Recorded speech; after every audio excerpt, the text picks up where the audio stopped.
नमस्कार, मैं भावना ठाकुर और आप देख रहे हैं कोहराम लाइव।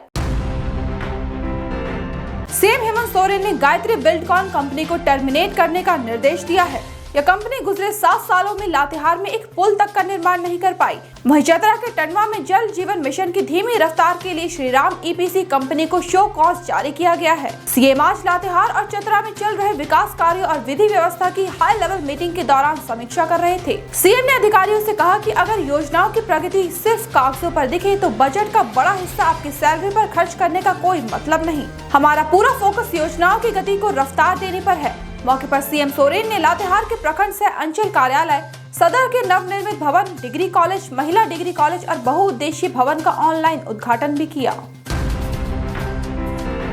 जवान लड़के रोहित कुमार की डेड बॉडी उसके ही कमरे में मिली। रोहित के पापा शिव कुमार केंद्रीय मंत्री अर्जुन मुंडा के पर्सनल सेक्रेटरी हैं। 26 साल का रोहित अपने मम्मी पापा के साथ रहता था। रोहित के घर वालों का कहना है कि बीती रात सभी सोने चले गए। आज भोर में देर तक बेटे का कमरा नहीं खुला। दरवाजा तोड़कर देखा तो रोहित फंदे पर लटका हुआ था। उसकी सांसें उखड़ चुकी थी। पुलिस ने डेड बॉडी को पोस्टमार्टम के लिए भेज दिया है। रिपोर्ट आने के बाद ही मौत का राज खुलेगा। घटना जमशेदपुर के टेल्को सेक्टर मार्केट की है।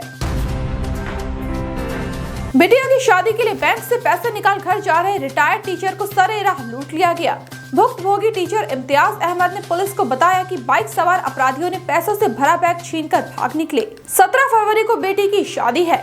शादी में खर्च करने के लिए एसबीआई झरिया से 1,45,000 रुपए निकाले थे। टेम्पो से उतर रोड क्रॉस करते वक्त वारदात को अंजाम दिया गया। पुलिस का कहना है कि पूरी घटना सीसीटीवी में कैद हो गई है। जल्द ही अपराधी दबोच लिए जाएंगे। घटना धनबाद के जोरा पोखर थाना क्षेत्र की है। हरवे हथियार से लैस नक्सलियों ने भीम चूल्हा टनल निर्माण स्थल पर खूब बवाल किया। गाली गलौज की, गोलियां बरसाई और एक बोलेरो को फूंक डाला। साथ ही दूसरी गाड़ियों को भी जलाने की कोशिश की। इस दुस्साहसिक वारदात को पलामू के मोहम्मदगंज में 3rd रेल लाइन के पास बीती देर रात अंजाम दिया गया। स्पॉट से निशान जी के नाम का एक पर्चा मिला है। बिना मैनेज के काम करने पर अंजाम भुगतने की बात कही गई है। मौके पर पहुंची पुलिस जाँच में जुट गई है। बीबीसी के दिल्ली और मुंबई के दफ्तरों में मंगलवार को आयकर विभाग ने सर्वे किया। जानकारी के अनुसार आईटी अधिकारी बीबीसी के वित्त विभाग में खाते के कुछ दस्तावेजों को खंगाल रहे थे। जांच के दौरान बीबीसी कार्यालय में मौजूद सभी कर्मचारियों के मोबाइल फोन आयकर टीम ने अपने कब्जे में ले लिए। खाते और वित्त विभाग में रखे गए कंप्यूटर के डेटा को भी स्कैन किया गया। अधिकारियों ने कहा कि बैकअप लेने के बाद डिवाइस उनके मालिकों को वापस कर दिए जाएंगे। आरबीआई ने 2 नॉन बैंकिंग फाइनेंस कंपनी के खिलाफ सख्त कार्रवाई की है। कुडॉस फाइनेंस एंड इन्वेस्टमेंट लिमिटेड और मुंबई के क्रेडिट गेट का रजिस्ट्रेशन रद्द कर दिया गया। इल्जाम है कि दोनों एनबीएफसी लोन देने के मामले में रेगुलेटरी चूक में शामिल थी। ये दोनों नॉन बैंकिंग कंपनी पुणे और मुंबई में है। आरबीआई की तरफ से जारी एक बयान में कहा गया कि रजिस्ट्रेशन सर्टिफिकेट रद्द होने के बाद दोनों एनबीएफसी और एनबीएफआई का कारोबार नहीं कर सकते। गवर्नर रमेश बैस ने कहा कि बाबा बैद्यनाथ की महिमा अपरंपार है, वो सर्वशक्तिमान है। जब मैं झारखंड के राज्यपाल के पद पर आया था उस वक्त भी भोले बाबा से आशीर्वाद लिया था। अब महाराष्ट्र जा रहा हूँ तो यहाँ भोले बाबा का आशीर्वाद लेने आया हूँ। राज्यपाल ने कहा कि बाबा से मैंने विनती की है, जिस तरह मैंने झारखंड की जनता की सेवा की है वैसा ही महाराष्ट्र में भी कर सकूं। गवर्नर बैस आज अपनी पत्नी के साथ देवघर पहुँचे थे। वहाँ उन्होंने बाबा भोलेनाथ की पूजा अर्चना की और समस्त देशवासियों के लिए सुख समृद्धि की कामना की। डॉक्टर से चेकअप करवाकर घर लौट रहे दंपत्ति की बाइक में एक ट्रक ने धक्का मार दिया। पत्नी नीचे गिर गई और ट्रक ने उसे रौंद दिया।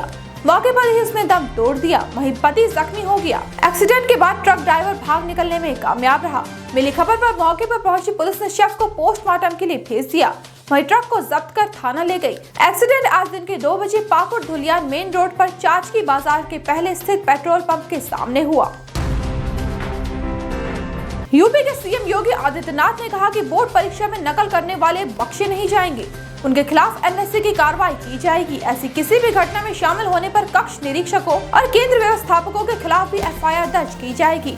16 फरवरी से शुरू होने वाली यूपी बोर्ड की परीक्षाओं को लेकर सीएम योगी आज अधिकारियों के साथ बैठक कर रहे थे। सीएम ने कहा कि परीक्षा में बाधा डालने और व्यवस्था को प्रभावित करने वालों पर गैंगस्टर एक्ट के तहत कठोर कार्रवाई की जाएगी। वहीं उनकी संपत्ति भी कुर्क की जाएगी। ऐसे ही दिन भर की बड़ी खबरों के लिए जुड़े रहिए कोहरामलाइव.com के साथ।